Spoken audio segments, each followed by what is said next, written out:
අල්ලපු ගෙවල් දෙකක මිනිස්සු දෙන්නෙක් ජීවත් වුණා. දෙන්නටම එක වගේ සරුසාර ගෙවතු දෙකක් තිබුණා. පළවෙනි මනුස්සයා එයාගේ ගෙවත්ත ගැන කිසිම තැකීමක් කළේ නැහැ. ටික කාලයක් යද්දී එයාගේ ගෙවත්ත කටුපඳුරු, වල් පැලෑටි, විෂ ගස් වලින් පිරීලා ගියා.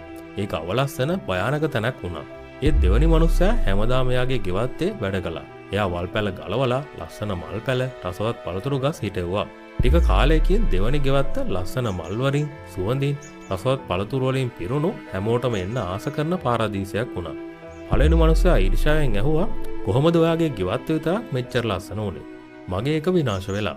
දෙවනි මනුස්සයා උත්තර දුන්නා, "මම හොඳ දේවල් වගා කළා. ඔයා නරක දේවල් වලට වර්ධනය වෙන්න ඉඩ දුන්නා. ගෙවත්තක් වුණත් හිතක් වුණත් ඔයා ඒක බලාගත්තේ නැත්තම් ඒකේ ඉබේම හැදෙන්නේ වල් පැල විතරයි. ඔයාගේ හිත ඒ ගෙවත්ත වගේ. ඔයා ඒකේ හොඳ සිතුවිලි, කරුණාව, ආදරය වගා කළේ නැත්තම් ඒකේ ඉබේම හැදෙන්නේ කේන්තිය, ඊර්ෂ්‍යාව, බය කියන වල් පැලෑටි විතරයි. ඔබේ මනස නැමැති ගෙවත්තේ ඔබ වගා කරන්නේ මොනවද?"